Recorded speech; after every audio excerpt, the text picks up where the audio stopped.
Good afternoon. This is Andy Hofer coming to you today for Full Circle Magic with another in our series of Q&A sessions with notable magicians and mentalists from around the world. Today we're talking with Chris Philpott, noted mentalist, author, and creator of effects, including the groundbreaking 100th Monkey and the Tossed Out Book Test.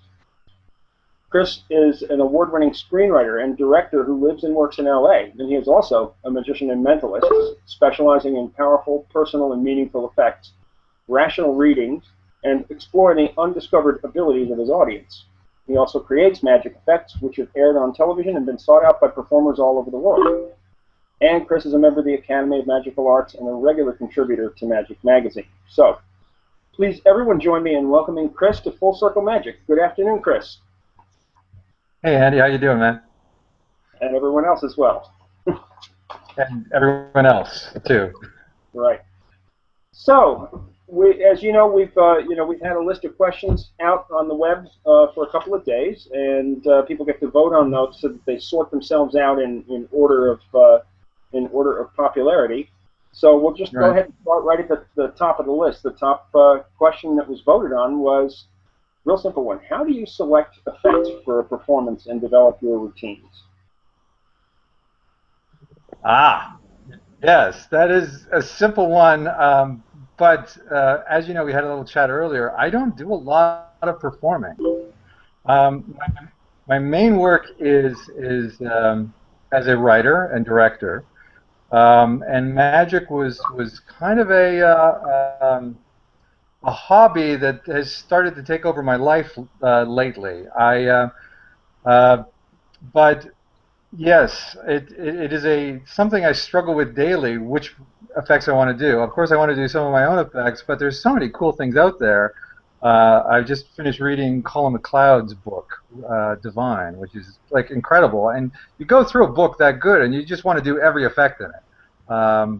But then, you know, the full flush sort of wears off after a moment, and you try to figure out what would work well in a nice routine. Still trying to figure out how to put that all together.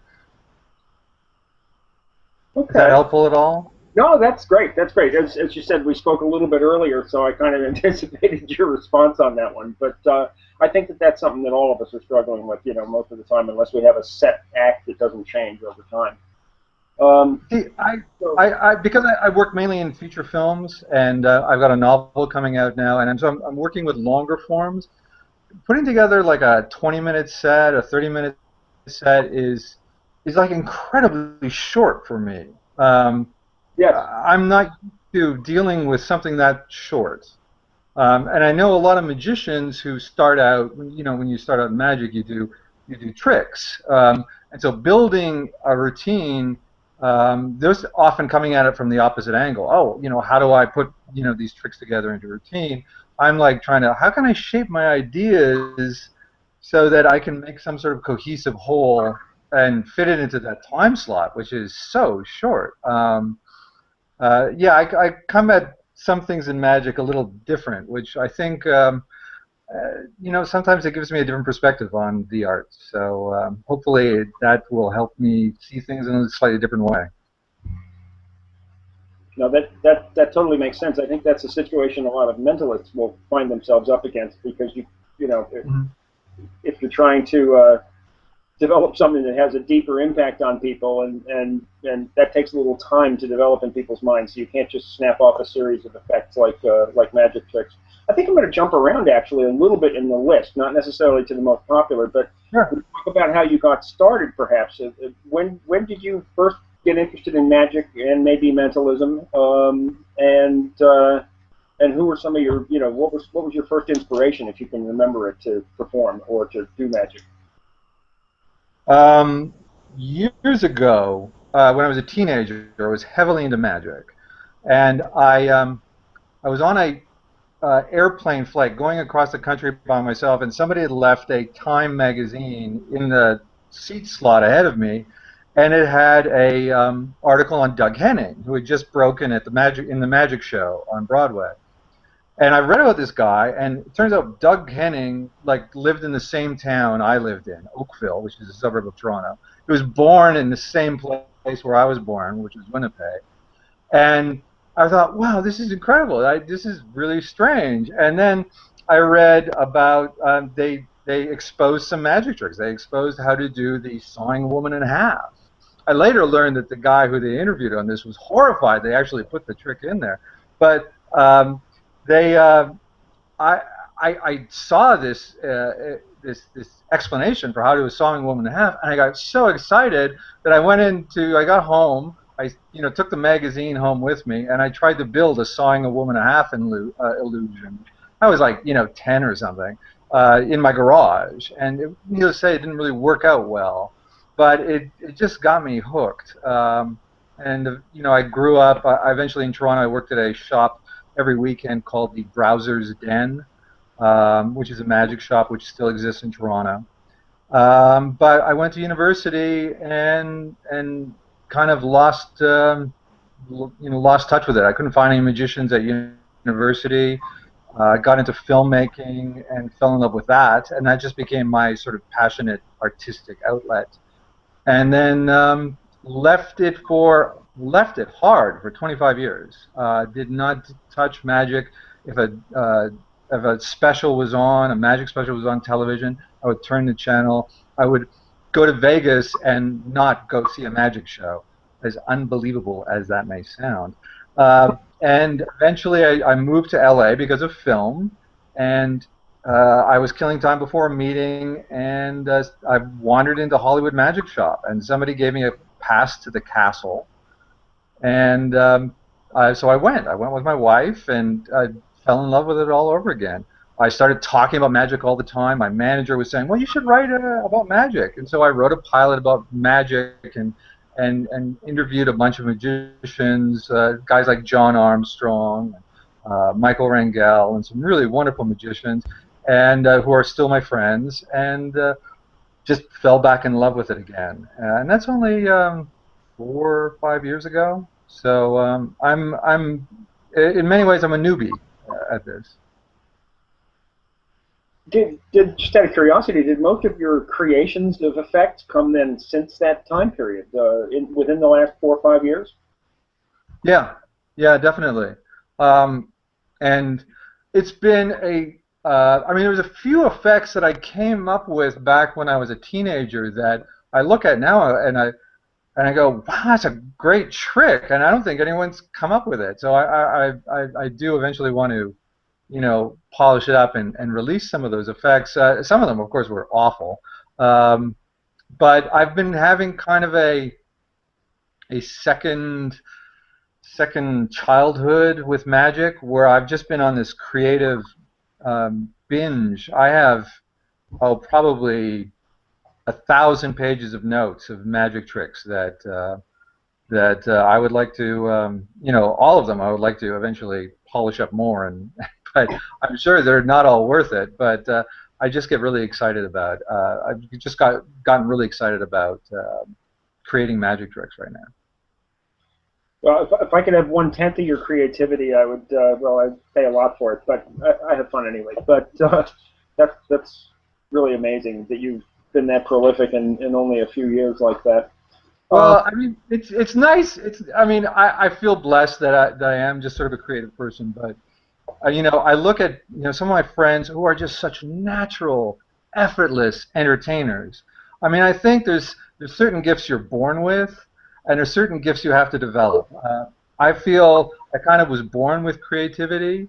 I feel I had to develop certain other traits, like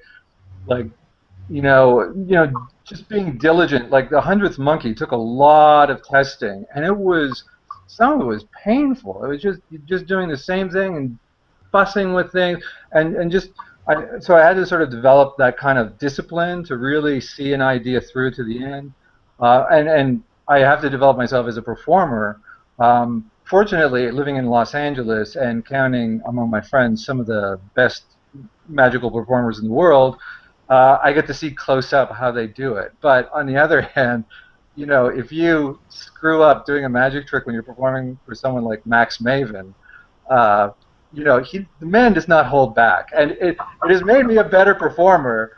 But I remember the first time I performed in front of him, I was literally getting back spasms. I was like, I just was so uptight because this is a man I had worshipped when I was a teenager, and here I am. I just found myself in this group performing, and there he was, and I just like seized up and did a terrible performance. And he was beautifully brutal on me, and you know, I have improved as a performer immeasurably from watching and learning from people like him and many other performers here in LA. Uh, I can't think of any better way to induce a catatonic reaction than to try to perform in front of Max Maven. It's a great way to start, because if that's where you kind of if that's that was probably my first public performance in 25 or over 25 years for uh, for a crowd of over, you know, 5 people. I mean, or 10 people, because I before that I was doing it at my kids' birthday parties, and that was it. So, and there he was in the crowd offering probably a at least half-hour critique of my performance afterwards.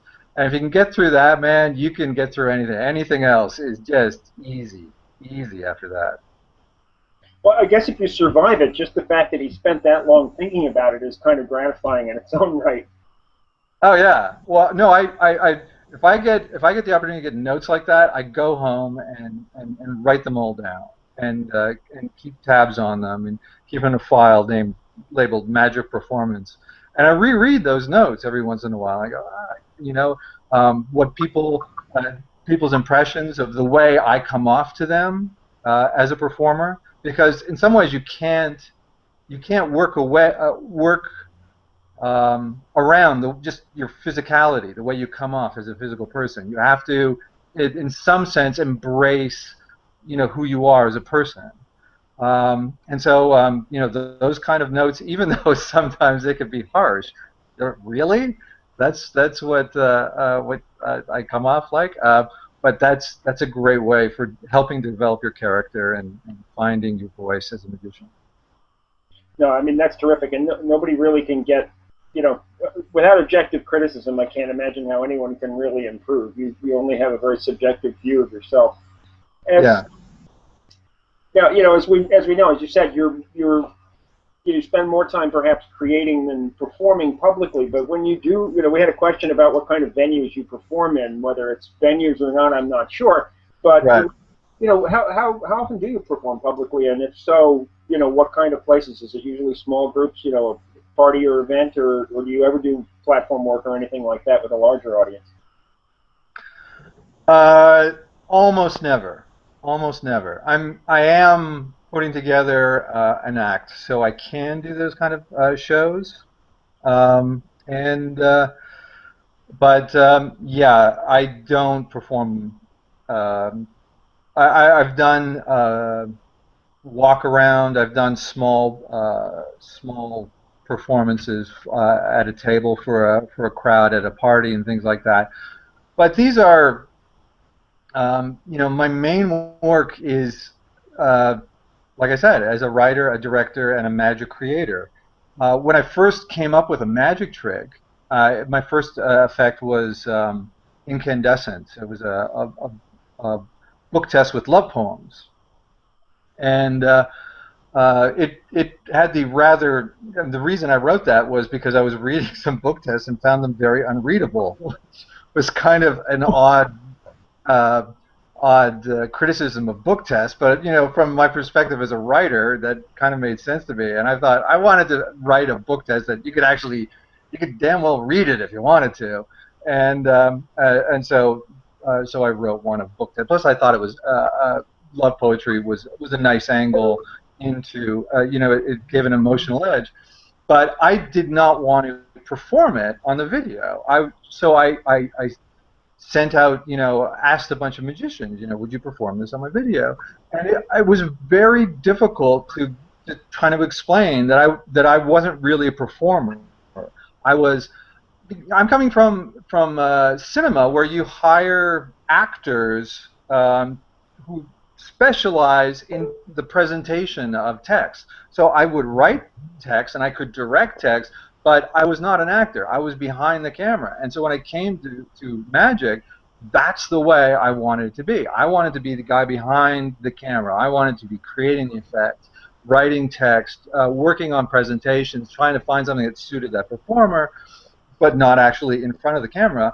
And so I was trying to hire people to do that, and they were going like, and it was just like we were on two different wavelengths. They were not understanding where I was coming from. Wait, you want me to come up with tricks? I go, no, I want you to do my tricks. But you know, it was just kind of a comedy of errors for a while.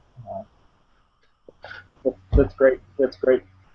I found out there was no such job as, you know, a magic writer. So I'm trying to create, you know, find that little niche where, you know, like I write for Magic Magazine and I create tricks. But I have been, I'm a performer of necessity. And strangely, you know, when you have to do sometimes, when you have to do something, sometimes you find some pleasure in it. And I have actually begun to really enjoy performing, but I still would consider myself a newbie. Well, I mean, you seem to do quite well, and I'll tell you that in the question thread that we have in the Facebook group, I posted a link to your page that has links to 3 videos, including Speechless, and 2 other items. I forget what they were, and they were very, very good. Like, it was an intimate situation in each one, not like it was a big audience or anything, but it came across nicely. Another thing that strikes me is, as a creator, I mean, in other performing arts, you have plenty of playwrights who don't act, and you have screenwriters who don't act. So it all makes a lot of sense. The one thing that is interesting, though, is which strikes me as, you know, impressive about some of your creations, is there's a lot of talk about, you know, about people creating effects and just putting them out there on the market without having them like audience tested. They're not performance tested, so they don't really know if they're practical in the real world. Now, I'm sure you've tested things on audiences many times, and it's maybe not thousands of public performances, but they come across as very powerful effects. You know, all right, I'm going to tell you, I'll have to say I'm a shameless fan. I have a 100th monkey right here. As I've discussed with you before, I'm still working on this one because this isn't one you take lightly. So I'm working on a presentation for that. What I've already told you about, and for anybody else listening who hasn't seen my other posts on this subject, I'm a big book test fan. I've used the mother of all book tests a number of times, and I'm going to cover my face here. But the books, these are the books of Chris's tossed out book test, and this is killing people in a very nice way, that is, every time I perform it. I have, from the very first time I performed it, it was one of the strongest book tests I've ever seen. And as you know, as we discussed, it makes a great combination with the mother of all book tests as well. And last but not least, I have a bookmark in a copy of your book right here, which I'm working my way through, Intimate Mysteries, which has a lot of other fascinating things to think about. And a lot of this for me, because I come from a more straightforward, you know, Bob Cassidy, Richard Osterlin background. I have to really think about how to present some of these things. But, you know, anything you'd like to say about any of these products is more than welcome today. So, at any rate, we'll work our way through a couple of more of the questions here. And thank you, by the way. That was very nice. You're welcome. You're welcome. Hey, you know, I have to be a shameless fan for a minute here. When you do perform, what are some of your favorite effects to actually perform, even if it's just for a small couple of people? What gets the biggest or most gratifying audience reaction? And maybe, you know, what's the most gratifying thing to you about performing? What's the best moment of it for you?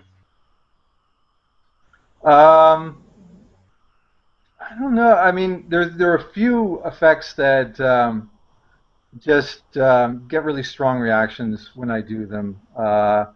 There's an effect in Intimate Mysteries called All Tied Up, which is probably the effect I do most often because it's a very intimate piece.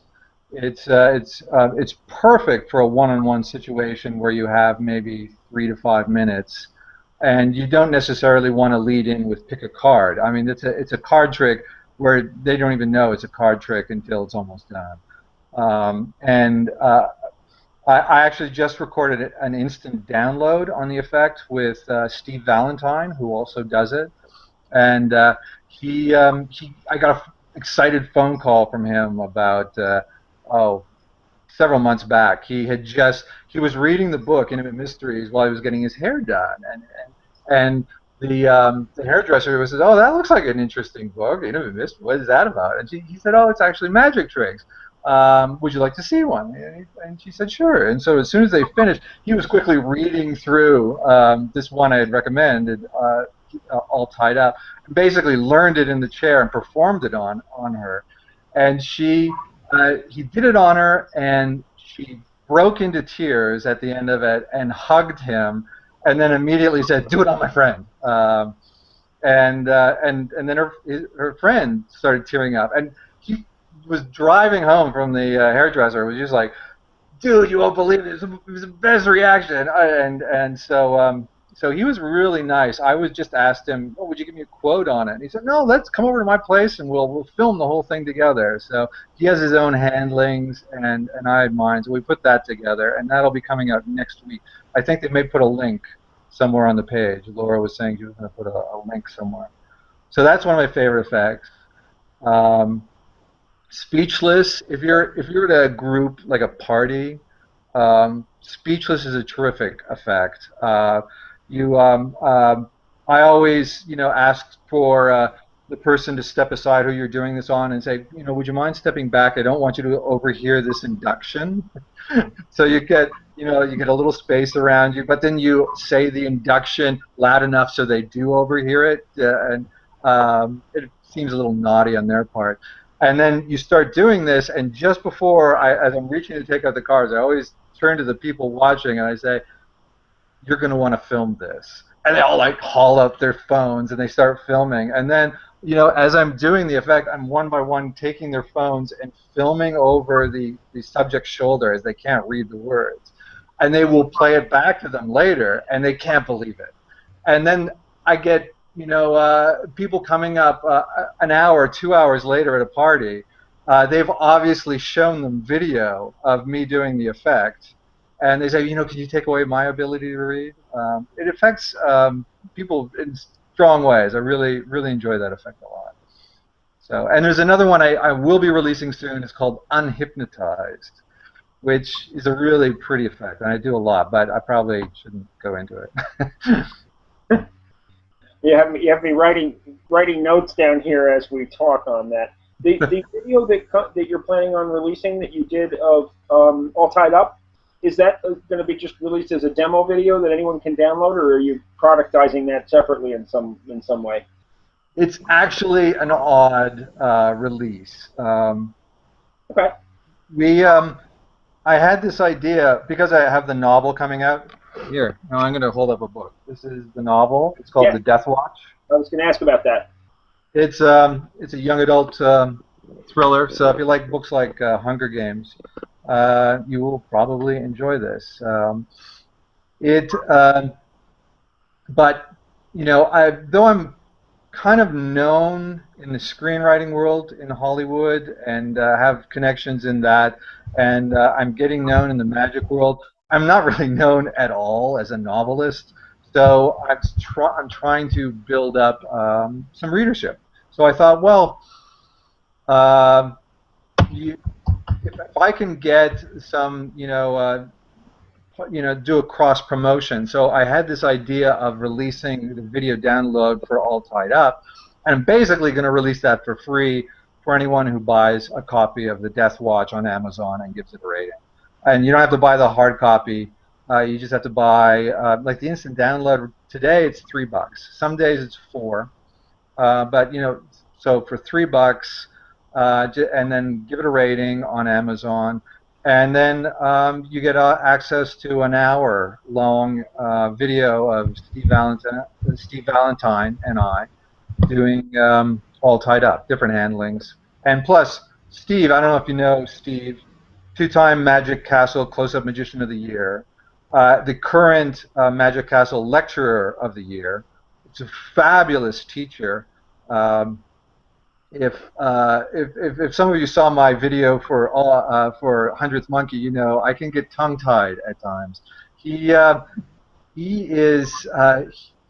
We're really good friends and are able to complete each other's sentences really well. Meaning he usually completes mine, but probably once or twice I completed his too. But so we so I think it's a very good value if you want a very in-depth look at a very powerful effect. Um, you know, $3 is a pretty good deal. Well, just to let you know, I'm interested in that. Even though it's a young adults novel, I mean, Hunger Games was too, but I actually really enjoyed the Hunger Games series. So I just posted a link on the thread to the Amazon page for that book. Oh, thank you. Maybe you'll pick up a couple of sales there, but it sounds interesting. Did I read right on that you co-authored that with your wife? Yes, I originally wrote it as a screenplay.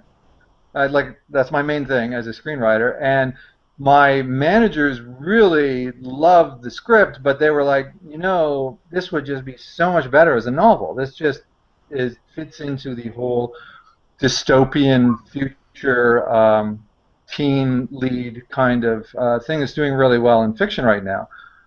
And they said, if we could release it as a novel first, that would really help us with selling it as a screenplay. So I was like, okay, let's. So I went to my wife, who is a voracious reader. I'm actually very slow reader. It's and she can read so fast, and she writes well, and she's a lawyer, and she's a conference organizer. Conference organizer, so she deals with words constantly, and she writes constantly. But she'd always been wanting to write a novel. So I said, hey, take the screenplay, and you get first crack at turning into a novel. She was like, oh, awesome, and ran with it. And then we started flipping it back and forth. And honestly, I'm virtually positive we did not fight once about this project. We just had no serious disagreements about anything. It's pretty amazing to find out you can work so well together with someone you've been living with for so many years and make something that is the reviews have been really great. I mean, so I think it's a really, especially for young adult fiction, it's really well written. It's a nicely written book. So. If you're not into young adult fiction yourself, send it off to a teenager. If you buy it, just email it to them. You've got that right, and hopefully they'll enjoy it. Every teenager who's read it has just loved it. Well, I'll tell you, a quick glance at the Amazon page reveals. Right now, I'm looking at the paperback edition, but you've got 5 reviews, 5 stars on all of them. So that's pretty good. That's great. So far. That's great. Yeah. Oh, I think I'll pick up a copy. So, all right. So back to mentalism again for a few minutes. Mentalism or non-mentalism. As you've grown in doing magic and mentalism and in creating it, any particular performers have had to be? I know Max Maven must be one, since you said you idolized him. Are there any others that have had a great influence or inspiration for you?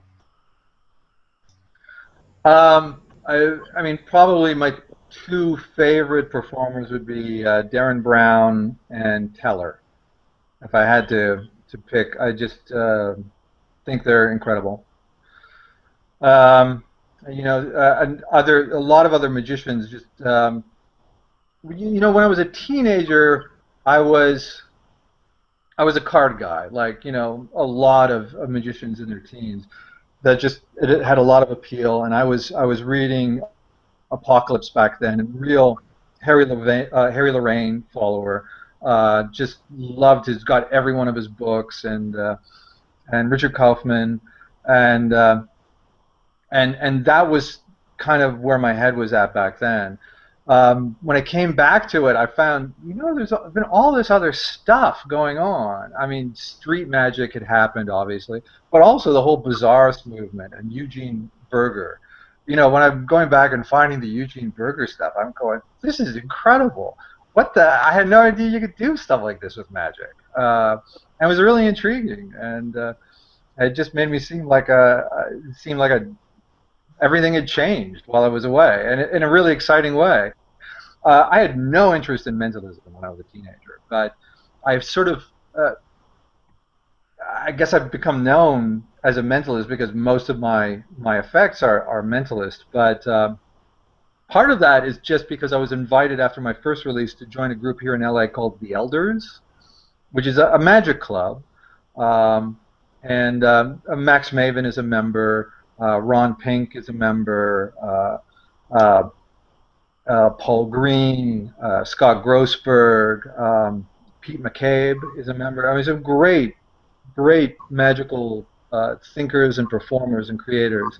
Um, so we're so that's really what has been stimulating my imagination most of all. But heck, I love visual magic. I love card tricks still. I just uh, sort of have fallen in with this mentalist crowd, and they're pulling me this way. They're a bad lot. They're just the wrong side of the magic tracks. But no, I find it is powerful. It is meaningful. No, it is. I mean, a lot of people who've moved from regular magic, conventional magic into mentalism, do find it has a really powerful impact on people, and perhaps they remember a little longer what you've done. That's not for everybody, but I can sympathize with that. Funny, I'll give you another question based on mentalism, since we're going to identify you as a mentalist, Sure. whether you like it or not. But one of the discussions that goes on constantly, also on the Facebook group and elsewhere, is the unending controversy over whether mentalists should explicitly disclaim having psychic powers versus claim having them, or say nothing about it. Do you have any thoughts or position on that, since it comes up so often? Yeah. Oh, I got probably too many thoughts on it. Go for it. Go for it. We have all the time in the world. Oh, good. Um, well, I'm basically I'm fairly hardcore rationalist, and sometimes I despair of the level of science education. I read yesterday that 31% of Americans don't believe in DNA, and I was like, what? How is that controversial? How can you not believe in DNA? But apparently it's a real statistic. 31% of Americans do not believe in DNA. And I was just like, okay. So on the one hand, I'm thinking anything you can do to promote a realistic, rational approach to thinking about fringy elements, which clearly fascinates every magician, the supernatural and psychic powers. I mean, we all find it fascinating, especially. But if you can bring a just even a hint of some sort of realistic perspective on that, I think that's helpful. On the other hand, I'm just like this polite Canadian guy that thinks, it's not really, it might be a little presumptuous to go and try to change people's opinions when they want to be entertained. So I think, if you can find that balance where, you're not proselytizing. No, I mean, if the point is, you're doing a Penn and Teller, Bull, I don't know if I can say the name of their show. It begins with Bull and ends with T. But, that kind of show where the point is debunking, yeah, it's really valuable. If you're James Randi, that's really valuable. But in an entertainment show, I don't think it's necessary to go on a debunking tear, or to say, to lay down the rules really in a very coherent way. Because what's right, I mean, there's not even agreement on that. I mean, some people don't like the way Darren Brown disavows of psychic powers because it hints he uses other methods that he doesn't really use. I don't know. I mean, you can split hairs on these things. But that's my basic two ideas. Just I don't really feel it's necessarily polite to go into an audience, to a room, intending to change someone's mind.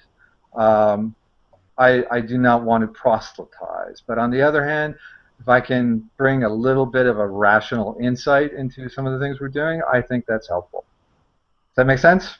Oh, I have to totally agree with you on that. I mean, you were mentioning one of those statistics about, the average, what people believe, and I read another one recently which I really couldn't believe, where they said that I'm not even going to give it a number, but they said there's a significant proportion of people that question whether the sun is actually the center of the solar system or whether maybe the Earth really is, which is kind of scary to me. Yeah. But there was a really good quote in one of our long, drawn-out discussions of whether, because we have a wide range of members. We have members who are quite committed that they are involved in the real thing. And we have others that are strictly, discussing what they do as body language and psychology and NLP and things like that, rational techniques. I'm not sure how rational all of them are, but I myself, I fall somewhere in the middle range. And one of the best quotes I saw, I think, was, I'm going to forget his name. Somebody's going to Ian. What's the one who wrote the cold reading? The cold reading. Ian Rowland? Yeah. Mm-hmm. He came on the thread, in the middle of the thread, and he said, he said the simple way to look at it is what he called the 10-80-10 rule, which is that no matter what you do, 10% of the people are going to be true believers. And even if you disclaim, they're not going to believe your disclaim. They're going to think that you have psychic powers. At the other end of the spectrum, 10% of the people are confirmed skeptics, and no matter what you claim, they're going to be skeptical and look for a rational explanation.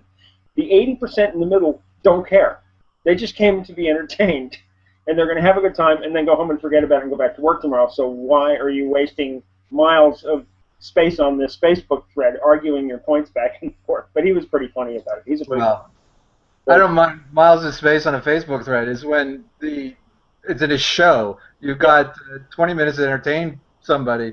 You should not be taking a minute to describe this, the limits of your power and stuff like this, which sounds to me is usually pretty dull. I think the offense of entertainment value, it probably supersedes all others in this.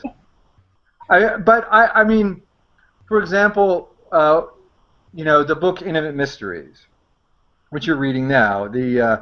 I mean, one of the things about that is I'm trying to do it slightly in a different way of approaching readings. I'm really actually fascinated by readings. I'm fascinated by it's very intense form of communication between the performer and the subject. It's very I find it really beautiful. I've done readings on my wife, like doing the cube on her, and finding out stuff that about her that I didn't know, and this is after we've been together for over 20 years, and so I love that kind of intensity, and I thought there must be ways to learn about this material without necessarily myself as a rationalist, without buying into a mystical element.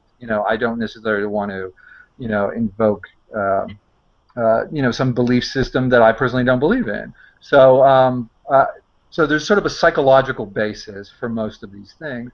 But I mean, I'm certainly count among my friends a number of very excellent readers who do believe in reading, and I try never to do anything that would offend them or they are absolutely entitled to their beliefs, but and I want to learn from them because I think even if you have a distaste for psychic readers and stuff like this, there's still there's a popularity. There's people go to them for a reason, and I think if we can understand those reasons and understand what the power of a reading is, maybe we can play with the form and find a way of dealing with it that doesn't, compromise the ideals of someone like myself as a committed rationalist. That make sense? Well, that makes total sense. I mean, I try to remember that even though I may tend to the rationalist side of things, that I'm wrong as often as I'm right about things. And what do I know about what makes the universe tick? I could be completely wrong.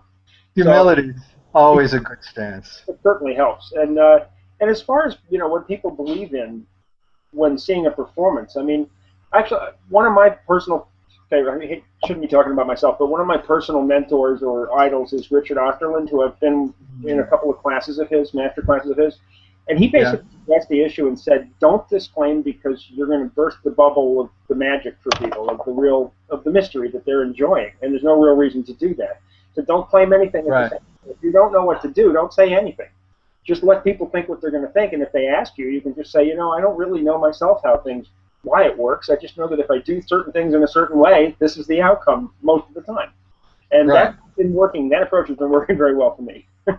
So Yeah. people seem to accept that, and then they believe what they walked in believing, which is fine. And There's sometimes I say after doing a book test where you're reading someone's mind on a word, I try to make it seem like not I'm some powerful I'm reaching in their mind and pulling something out. I'm trying to make it more of a cooperative, two-way street. You project, I receive. Let's see if we can connect. That's just more my style. And when you're done and when you succeed at that, if you say this simple phrase, it was so clear. That word was so clear. They feel like $1 million. Now, yeah, and you're thinking, I don't know if that's a good thing to do. I mean, certainly, I don't know how I even feel about that. If I should say it, but I tell you, they feel great when you tell them that they, have projected. They feel like they did their job, and they glow. They glow. It was bizarre. well, you're giving them partial, if not major, credit for the success of what just happened. So, Yeah.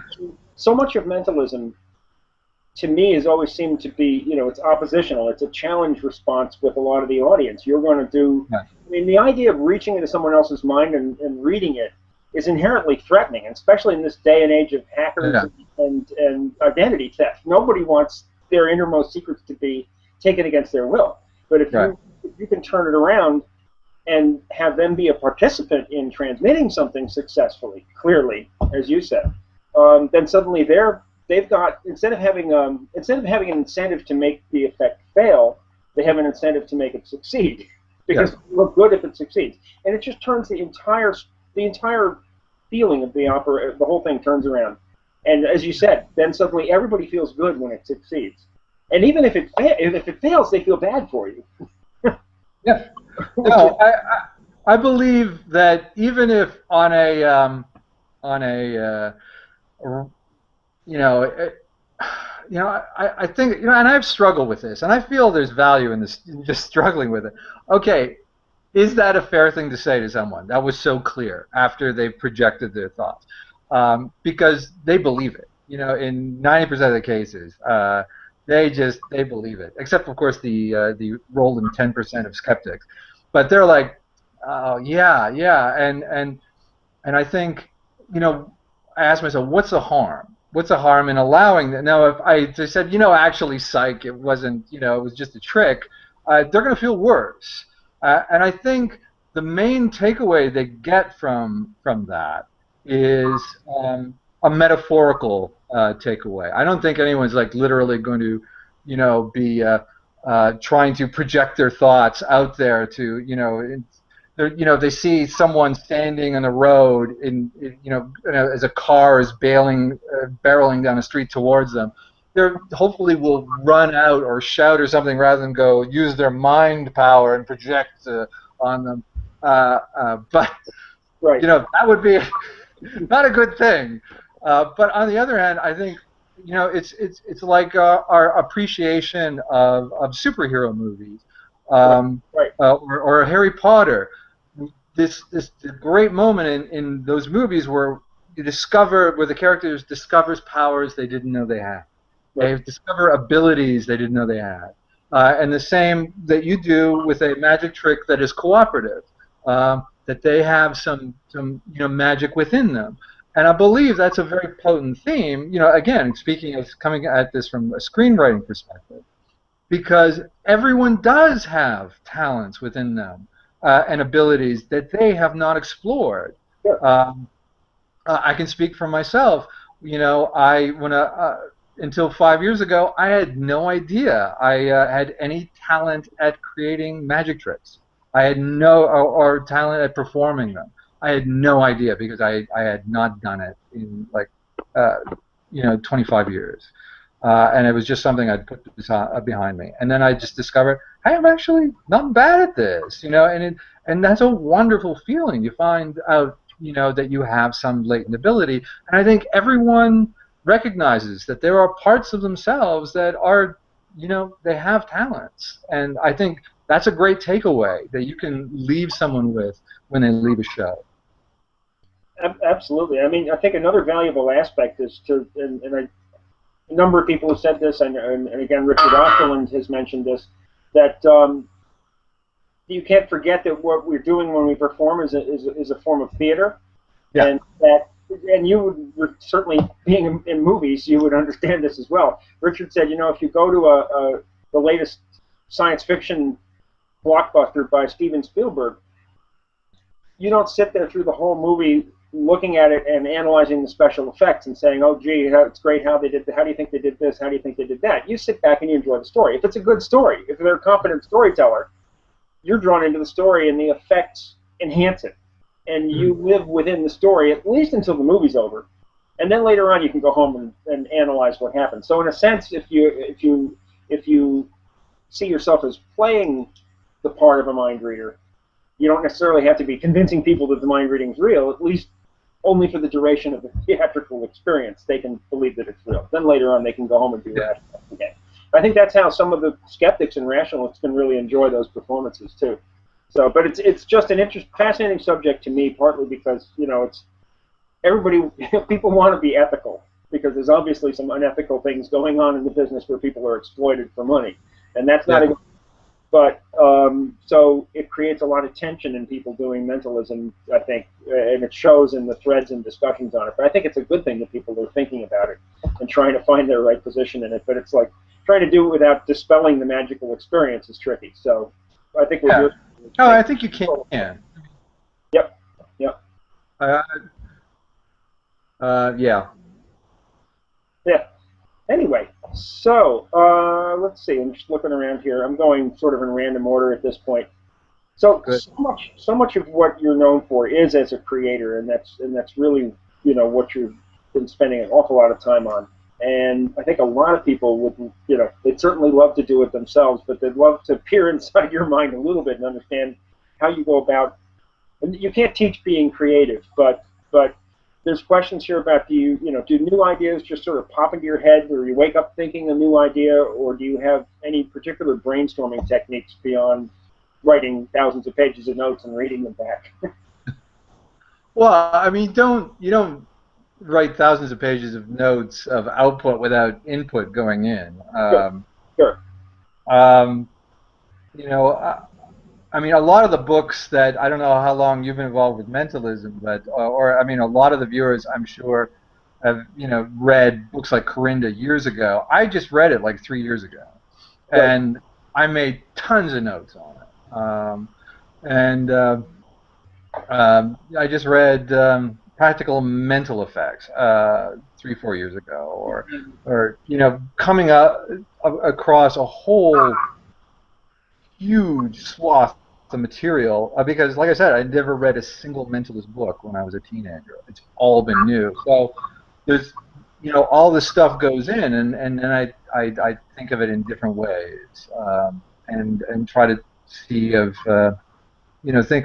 love book tests, and I love the drama of the tossed out deck. And I'm going, oh, you put those together. The tossed out deck has a great dramatic structure, and is really one of the most dramatic of card tricks. And the sitting down, or however you're choosing to do it, is just it plays on a stage in a visual way, which is something that mentalists don't often do. And I had a vision of how you could do it with like 5 books and have them real books that people would know, but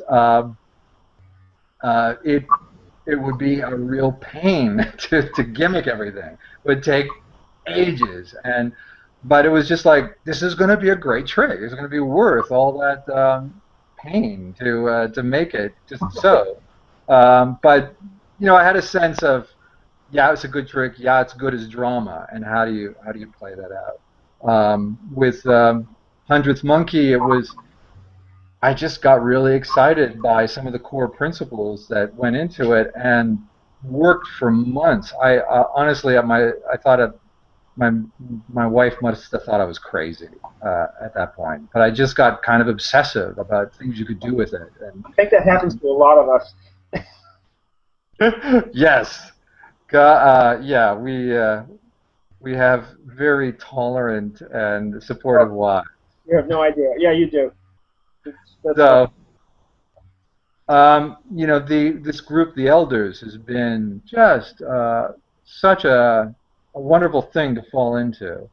Um, I honestly had no idea it existed before Jeff. Jeff invited me to come to a meeting, and it was just wonderful to experience that kind of a very a magic club, but also a magic club that's has some very good, serious pros involved, which I think is really helpful. And, because it's just a bunch of amateurs, um, just having one or two pros can really make the others strive to get better and really improve. And I've seen people who, like several years ago, were not very good performers at all, and I count myself among them. Just really blossomed as performers, and now are getting booked in the castle and things like that. And no, it's great to see how a magic group can develop you and feed your creativity and just you get ideas and you think, has someone already done this? And you just put something on the forum and they'll tell you yes or no, and they give you a very quick idea of whether this is an idea worth pursuing or not. That's great. That's great. You know, dovetailed with how you get the ideas is, and you suggested it yourself, is how you get them to fruition. And in both cases, maybe with the tossed out book test as much as anything, the what you had. I am curious as to how you got that to actual production. How long did it take you to develop that in reality, to actually make a product out of it? Ah, well, it was quite a while. I mean, I have to say my oldest daughter Juliana, who's a high school junior, was really helpful. We sort of worked out how it was done, and that was a summer job for her. My daughters are, both going to be involved with, the cards for Hundredth Monkey are going to take a long time to do. Like in the multi-language version of Hundredth Monkey, there were Yeah, 500 cards in that. I heard Uh, about Took forever to do that, but so I'm able to offer my daughters some summer employment this summer, and they're going to be making the monkey cards and stuff like that. But yeah, between the two of us working hard on it, it was I don't know, months, anyways. I can't I don't yeah, it's a couple of years ago now, so I've sort of forgotten. Did you find a producer for?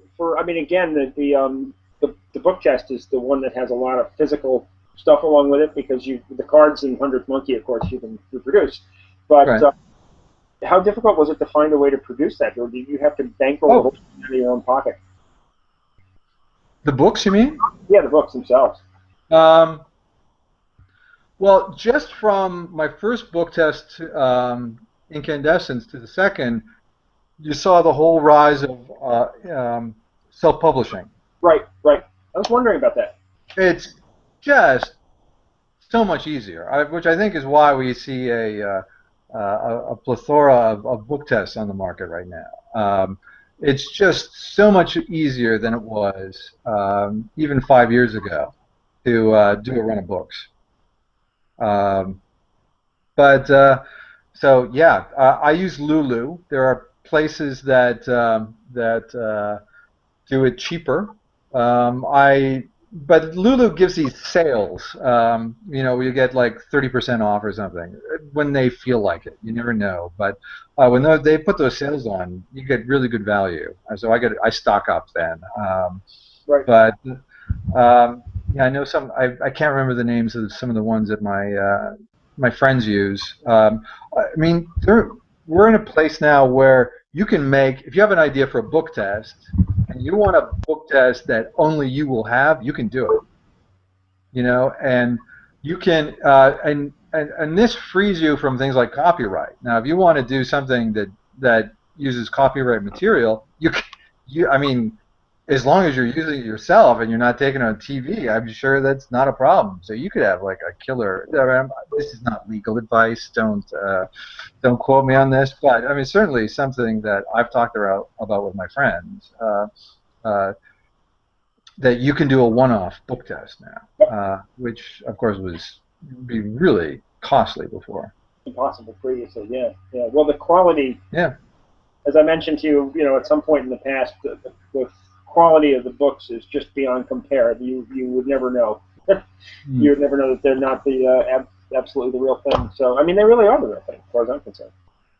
So Yeah. I mean, it fussed so much. I think of the details. I mean, it was like, even on the title page, putting the addresses, which are of course all in New York, and I wanted to put them in the neighborhoods where there actually are book publishers, and like finding a New York address that doesn't exist is challenging because every number exists. So I think a couple are, like there's a Burger King address on Lexington Boulevard or something.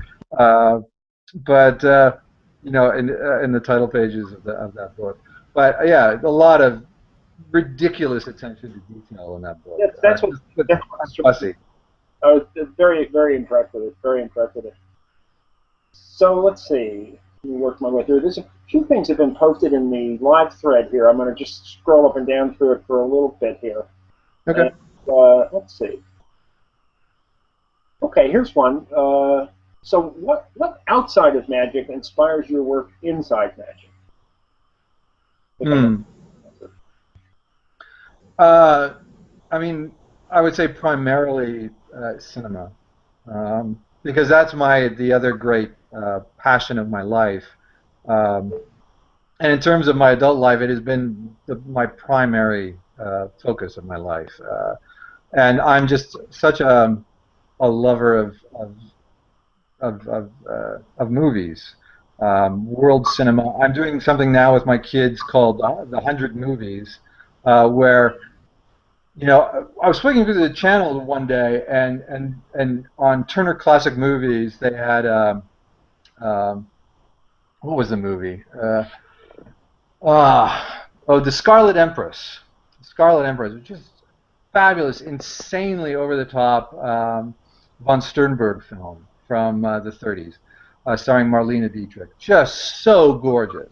I mean, Google just the images from this thing, the Scarlet Empress. You just like, holy! It's unbelievable how beautiful these images are. And I'm going, oh, I should really show my kids this movie. But when are you ever going to do it? Because it's always this weekend we're going to watch the latest Hollywood blockbuster, and you never get around to valuable things. So that's when I got the idea. I'm going to make a list of 100 films they have to see before my oldest girl goes off to college. And we're over halfway through it now. And uh, last week we watched Umbrellas of Cherbourg. Um, Beautiful French New Wave film by Jacques Demy. If you Google images from that, it's just so sumptuous and beautiful. The images from that film, the use of color, and those kind of things, they're part of my aesthetic. They are just so inspiring to me. I did my thesis in film school on Orson Welles, specifically his Macbeth, and what a absolutely ingenious creator of images, and fabulous writer, fabulous actor, great music in his films. I mean, it was like all around. He just put everything together. So my earliest ideals of what art could be were shaped by those kind of artists like Orson Welles, who just wanted to do everything and just wanted everything to be amazing. So yeah, I want to create things that strive towards that kind of thing, and I think it would be great if I mean, in LA, I mean, we're getting some fabulous creators, and you see people strive to create such artworks of magic. Guys like Rob Zabrecki, who is now starting to break outside of LA and getting a lot of international attention, but a genius. Derek and Helder, their show, which went to Broadway last year, Nothing to Hide. Just I saw it in its earliest incarnation at the Castle. Just fantastic stuff, and they are really striving to push magic beyond its boundaries and do amazing things with it. And so, yeah, I see a lot of the same impulses of the Wells kind of artists in magic here in LA, and I find it very inspiring. Terrific. I can Not imagine. that everyone has to go that way. What's it? I like hauling out an invisible deck too, and Oh yeah, yes. the trick. I'm just looking down the list here a little bit more. Okay. I can see from a couple of comments that our video is a little choppy at times. I think that YouTube has trouble keeping up with Google sometimes, but they're still hearing us for sure. I see also we've got a post on the Laura Isley has posted a link to All Tied Up trailer, so I'm going to have to check that out later. Okay, cool. And yeah, the trailer. There's two trailers for the. I mean, it seems like a long trailer for All Tied Up, but there's also two trailers for the novel, The Death Watch, right after it. So, oh, okay, right. Oh, I think I saw a trailer for that. Right. Okay. I'm gonna have to check that out. Excellent. We had let's see. We had two questions posted earlier today from the very well-known restaurant magician Wayne Goodman. And one you may have partially answered, but I'll give it to you anyways. What is your basic thought process when creating an effect? I think that maybe that goes beyond just thinking of the idea. And the other, along with it, which will be a real fun one to try and answer, is what words were rejected from 100 Monkeys? Which I imagine the answer to that might be almost all of them. But you can answer that any way you want. Right. I don't think I've actually ever said this, where I got that list of words I used for Speechless and 100th Monkeys.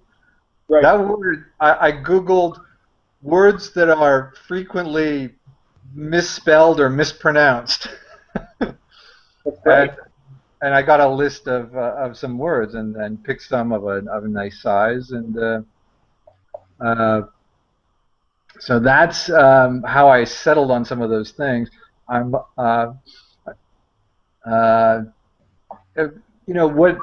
going through the creative process, I think one of the things when you get an idea, I always allow myself the time to write it down.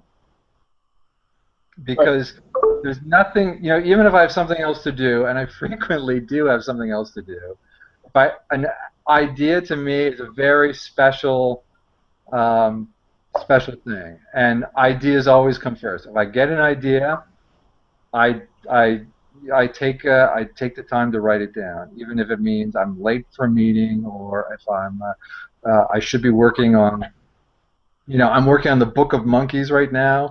If I have an idea, a performance idea, or I have an idea for another trick that, or I'm working with some other magicians, and I have an idea for a trick that would be good for them. When you get the idea, allow yourself the moment to write it down, because that I find there is that brief window where it's going to spread outward, and that one idea is just going to go and it's going to join with other ideas, and it's just better when you do it fresh. If you come back to it later, sometimes you can't remember it. If you leave it for the day, even if you leave it for an hour, then it gets shoved aside, and then it's gone. So always seize the idea. Actually, you know what you mentioned in that, because I have a tendency to have ideas either, you know, at midnight, laying in bed reading a book or something like that, or first thing in the morning when I'm Right. not up yet. But I find that having you know, a tablet or a smartphone laying next to the bed, or when I'm out someplace waiting on a line somewhere, and I suddenly something comes into my head, I just Right. email myself a quick sentence, Yeah. just enough of a trigger to bring me back the thread of what the heck was it I was thinking of yesterday. Yeah. But not easy to Yeah. remember.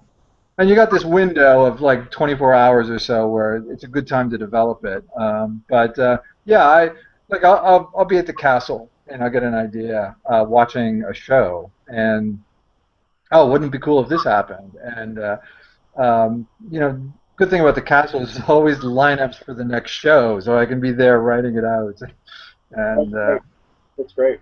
I mean, I find myself, I have a window of about 2.5 minutes before I forget the idea completely. So if I don't at least write a note, not develop it, but write some kind of trigger, like a bullet item, I'll never remember it the next day. oh yeah, yeah, The Book of Monkeys, that's a book you're working on that's related to 100th Monkey? yeah, yeah. Is This is that, actually um, this is actually an idea that came to me from a suggestion by Richard Osterland, actually. Um, Osterland said, you know, now that this method is out there, other people are going to coming up with ideas with it, and um, you should get all your ideas out there, even if they're not all finished and ready to totally market. And so I thought, oh, you know, well, I should write a book and write it fairly quickly and just publish this book. But because I won't have the time to make all the artwork for the effects in this book, I'll just do it as a limited edition. And so Murphy's were totally into it. So we're doing like a run of 99 copies, and and they wanted it leather bound and signed and numbered. So it's going to be actually a fairly expensive book. But my problem is I keep on coming up with new ideas for it, which is great. But on the other hand, it's slowing it down. I wanted to have this out in February, and here we are, almost June, and I'm still having trouble finishing it off and I'm working on it full time now. right. You know, and my managers are like, you know, where's the screenplay you promised? And they're like, yeah, sorry. So, but it's good. It's going to be some really cool things in it. I slipped a couple. I'm not going to say what they are, but I slipped a couple to you yesterday. Just to Right, right. show you a couple ideas. My lips, you know, but my lips are sealed. But I will go on record here as pre-ordering. 99 copies, so you can lower that to 98. Uh-oh. So I think I may have somebody else entering a comment the same way on the site right now. But no, I'd be fascinated by anything that dovetails with this idea. You know, as I said, it takes a lot of thought to work with it, but it's an awesome concept. Thank you. I mean, the 100th Monkey is the original release is basically 3 effects, and I've got over 60 Yeah. in the book. Right. Some fully scripted, elaborate theatrical pieces. Some very, you know, like very sparse and, you know, barely more than, you know, sketches. But it's kind of and very broadly based and kind of some from classic mentalist effects, which you know. Finding, you know, you can apply it to some of the great mentalist plots, and it works really in some pretty interesting ways. And then it also allows some really new plots, which I just didn't see coming. And I go, wow, this is really cool. And next time, the next release, which will probably be the 200th Monkey, which I'm aiming to have out in July, I will actually include a couple card tricks. The 200th Monkey. I love it. I love it. Okay. Well, believe me, there's a lot of people going to be keeping a close eye on this. I mean, just the 100th Monkey alone, you know, you have to feel very gratified that so many mentalists who've been in the business for decades defined it, you know, described it as maybe one of the first actual new techniques to come out in as long as they can remember. because most of everything else is clever recombinations of existing known principles that have been around for 60, 70 years or something. Yeah. So this was one which really broke ground in a lot of new ways, and I think that's why it sparked so many people's imaginations. So, Richard probably gave you a good piece of advice there about getting out quickly. Well, yeah, I mean, Richard is, we've talked about him as a performer and as a creator, but he's also very savvy marketer of his works. Right. And he's built up a terrific business, and he's really doing it for himself and going out alone, and I really admire him and on any number of levels. Yeah, Richard's incredible. He is. He's an awesome person. Talking about marketing, we had a question about how you market yourself in here too. With so many titles, director, screenwriter, magician, and mentalist, how do you market yourself? That's a big question, isn't it? It depends who I'm marketing it to. Yes. I don't know. I mean, I seem to. I mean, in LA, there's this little pocket of people who are into both magic and film, and there's some very you regularly see film people at the Magic Castle. There are some great people working in magic who also do like stunt work or actors. My friend Steve Valentine, who I talked about before, is a phenomenal actor. He's a terrific writer. We're working a screenplay together. We did this download together. We brainstormed for magic tricks together. I mean, one of the things about being in a circle is both into magic and film and television is you don't have to sort of limit yourself. You can just move seamlessly from one form to the other. I'm not sure that helps with marketing, which is your initial question, but I don't know. I don't really market myself as a magician, as a performer, because like I said, I'm new to this, and it's something I'm definitely exploring more of. As a creator, I don't know. I'm conscious of having a certain way of presenting the effects. Like I really like going down to Venice Beach to shoot the videos. I have much more experience performing one-on-one or for small crowds than I do for a larger audience. I went down to Venice Beach to try to get a crowd together to film Tossed Out Book Test. I couldn't get a crowd together. I mean, building a crowd is an art unto itself, and I definitely do not have that skill set. I just cannot do it. I watched many people do it, and if you watch a good busker build a crowd, it is a beautiful thing. There is just an art to it, but I can't do it. So I've been, talking to people about, there's still no performance, as far as I know, of Tossed Out Book Test on the internet. Joe Skilton is doing it on the upcoming season of Masters of Illusion, and so that starts in August. So that'll finally, I mean, he filmed it like a year ago, so that's finally coming out. In terms of just having a good performance of Tossed Out Book Test online? Yeah. Okay, well. Sorry, what did you ask? Did you ask? Go ahead. No, I couldn't quite hear what you said. Well, I say you're saying that's in other words, as far as you know, there isn't a good performance of Tossed Out Book Test available, a video of it to look at on the internet. I've never seen any performance, good, bad, or otherwise. I've never seen one done. Well, then in that case, I have to tell you, I'm going to try and remedy that in the next few weeks. Okay, cool.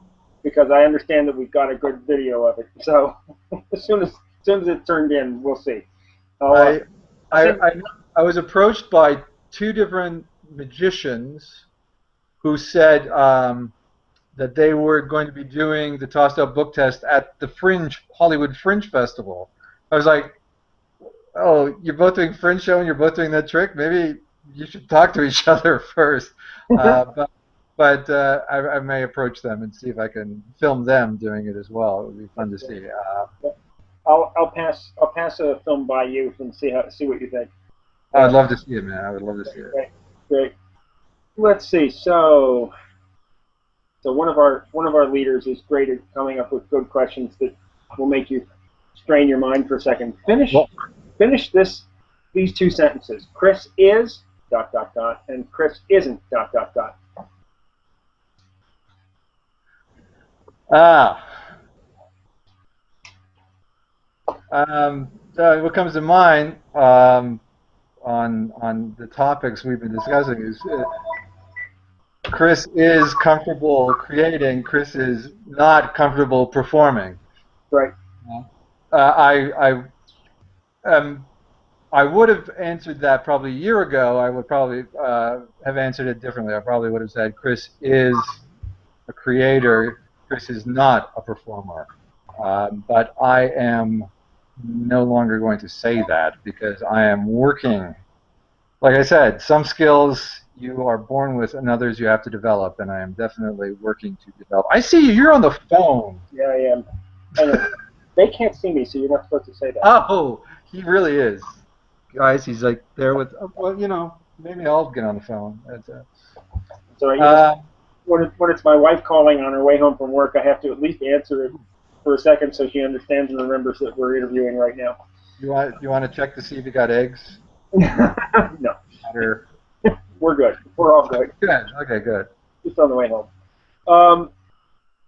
So let me think here. Let's go down the list here and see if we've got most of the things answered. This is really terrific. I've been lucky enough to meet, a set of people who were mentalists and creators over the last couple of years, and occasionally sit down for a little while, but never for this extended period to have a great conversation like this. This is wonderful. This is a lot of fun, Andy. I'm really enjoying it. This is terrific. I have there's another question about books here and how books fueled your love of mentalism or magic. And I know we talked a little bit about some books before, but we have so many questions about what kind of books should I look at or read if I want to get into mentalism especially. And if you had any other thoughts about things that have inspired you in book form, that people would really love to hear that. Yeah, I could think a couple books. Well, I mean, if mentalism, of course, Clorinda and Anneman, forming the basis of start there, yeah.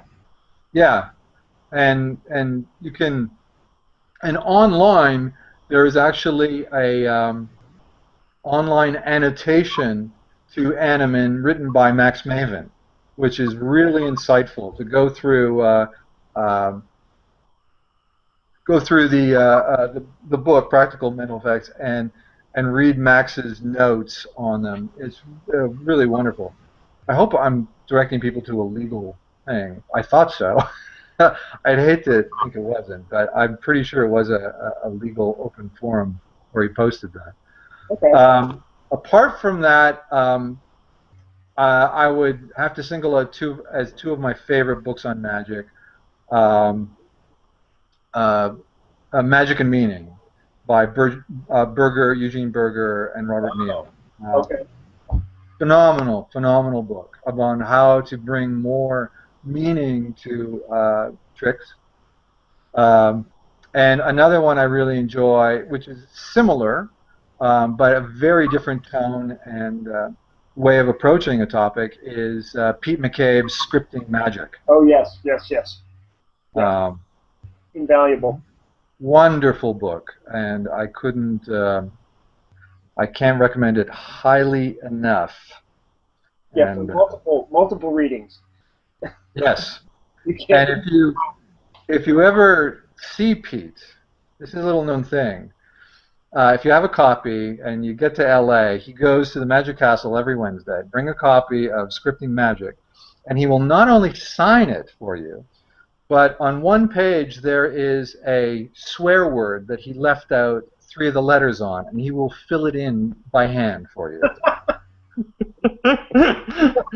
So, unless you're a kid, in which case, what are you doing at the castle?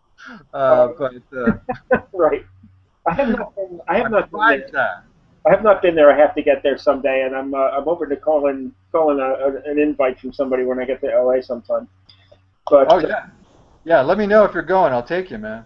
Oh, that would be great. That would be great. Luckily, I've been lucky enough to meet a few people that might do that if it works out right. But now, again, I know it's not about me, but I got to share an anecdote about Magic and Meaning, the book, Okay. because that book was the key to me transforming about a year ago, from just being a dreamer into actually beginning to do things and meet people and perform more. Um, I got a copy of that book, read through it, was intrigued by it, and late at night in June last year, one night, I just flipped open an iPad and did a Google search on Magic and Meaning to see if there was any more on the subject. And then I turned to my wife at like 11:30 at night and I said, "Did you know that there's a conference in Las Vegas at this magic school run by Jeff McBride called Right. Magic and Meaning, and it's hosted by the guys that wrote the book. Eugene Berger and Bob Neal were among the hosts of this annual conference called the Magic and Meaning Conference." And she said the magic words, "Why don't you go?" Wow. I had never Did been. you? To, I had never been to Las Vegas. I had never been to a magic convention or anything like it. And combined with a September lecture in New York City at Tannen's Magic Store by Richard Osterland, the following month I went for 3 days and met 50 people who I still converse with, and many of them are members of this Facebook group. Met Eugene, met Bob, met Jeff McBride, met Kent Never, Wow. and basically became friends with most of them. I think they would count me as a friend, although I'm one of thousands to them.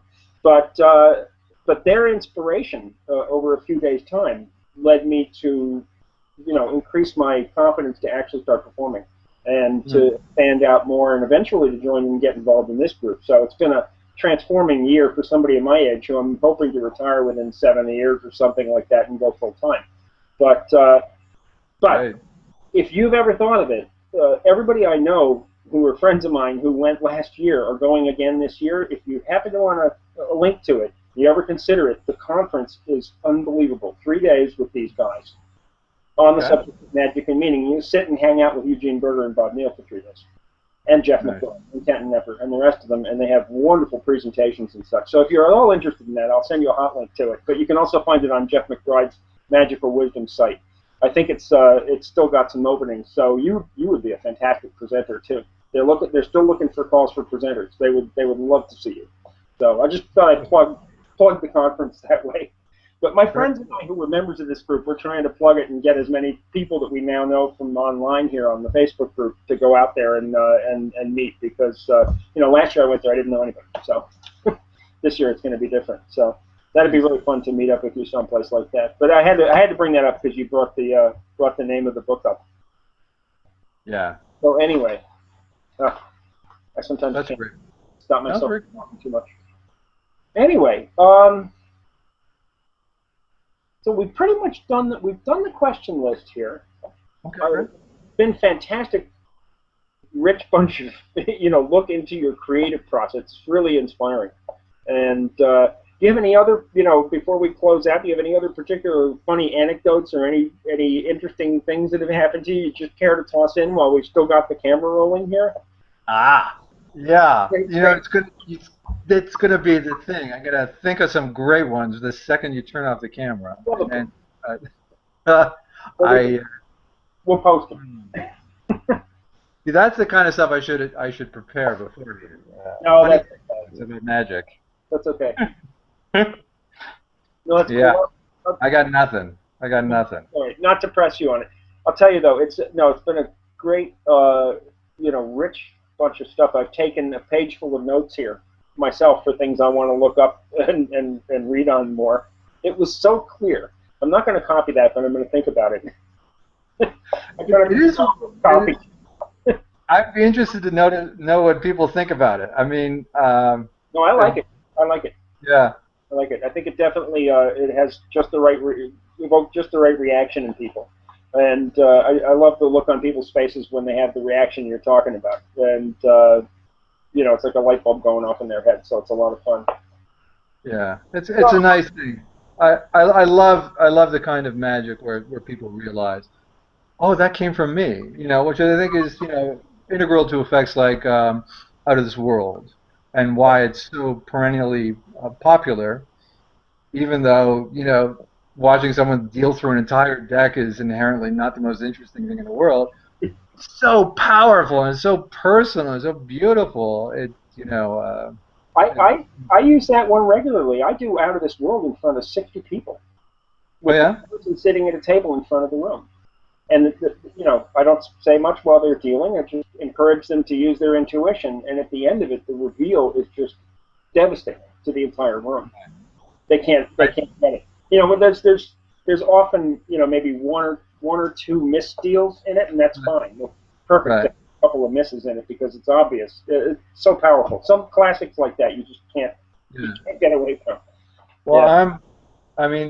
I have a version of Out of This World, which I love. I love the effect, but I have a version of it that I've been wanting to put out for a while. I just have to find the time to get it out because it doesn't use cards. I'm going to leave it at that, but I should just. I mean, it's prepared. I should just do it. It's a lot of fun. Um, but I'm one of those people that likes, like I don't know if you know the John Armstrong handling. It's in the Best of All Worlds book.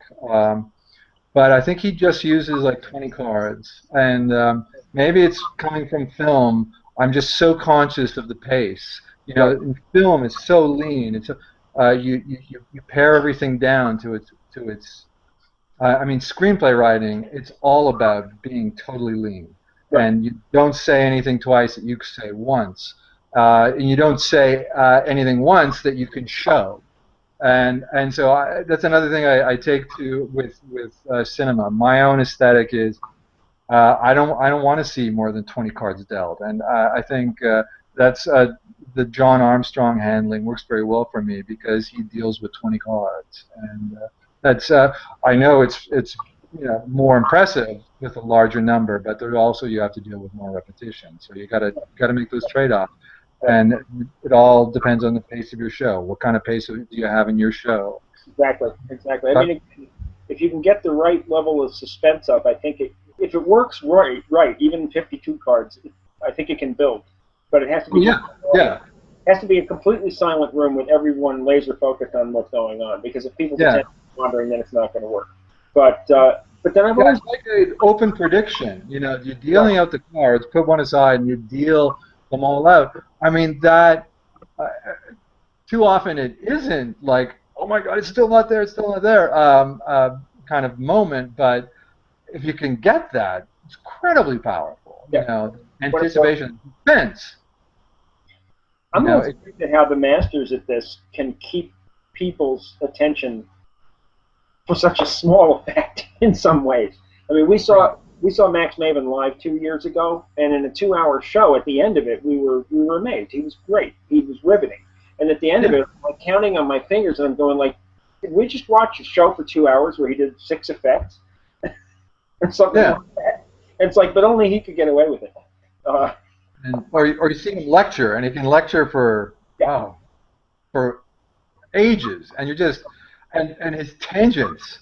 I Yeah. don't know if you've ever seen him lecture, Yes. but he can go off on a tangent about why the spectator has to stand here and not here, and angling them this way, and how you can move them the way you want, and I just sit there. I mean, it's for me, it's even as good as his effects are, but I just wait for these tangents where he's talking about audience management and controlling the crowd and how he just creates uh,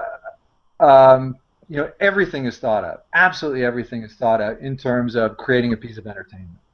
Right. Well, plus the way he presents even a lecture is a performance. You did the voice very nicely there for a second, but his voice alone is hypnotic. You could just listen to him. It doesn't really matter what he says. Max and I are friends, and we so I probably could imitate him. That's I wish I could say that. Maybe someday. But yeah, some of these guys are amazing. Richard also can do a 4-hour lecture without breathing. Yeah, I don't know Richard as well. We've never actually met face to face. We correspond. He did an 8-hour masterclass. Wow. you know, it was everybody was on it the entire time. It's like, yes, we need a cup of coffee break in the afternoon, but it was powerful, powerful stuff. He has a lot of ideas in his head to give. Not just me, so. Gosh, so Wow. creative. Wow, what a great conversation. This is awesome. I can only say I hope we meet face to face in the real world someday. Maybe Absolutely. If I get to LA, I will try to arrange to drop by. Please do. I'm also thinking of going to the IBM SAM this summer in St. Louis. St. Louis, that's almost halfway here. Yeah, maybe. Well, you meet me halfway if I can somehow do that. Yeah, well, that should be. I actually just last year went to my first ever Magic conference. I'd never been to one. I went to Magic Live. Right, right.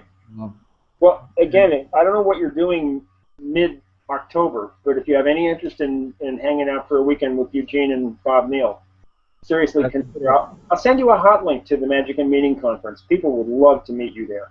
You would cause a sensation. Oh, that's cool. Yeah, we've been trying to get a few people out there, but I'm sure you'd have a good time, and I'd love to see you out there. That's in Las Vegas every October. But so it has been a great pleasure. I'm going to take a couple of words for a second before we break off. I'll pretend I'm running a radio show again here for a minute to say that for folks who are watching, that our next Q&A will be this coming Saturday, May 24th. It will be Justin Miller, what real magic would look like, and that one will be hosted by our illustrious administrator, Peter Turner. And I'm sure that will be a fascinating show as well. So again, thank you to Chris Philpott, and thank you to everybody who's been watching. It's been a great pleasure, and I only hope I haven't talked too much myself. No. You have a good afternoon, good evening. I know it's earlier where you are. Good afternoon and evening, and I hope we'll see you in person one of these days. Hopefully soon. So great to talk to you. I'm sure we'll talk in email and Facebook. So have a wonderful evening. Okay. Thanks so much. Thanks. Bye-bye.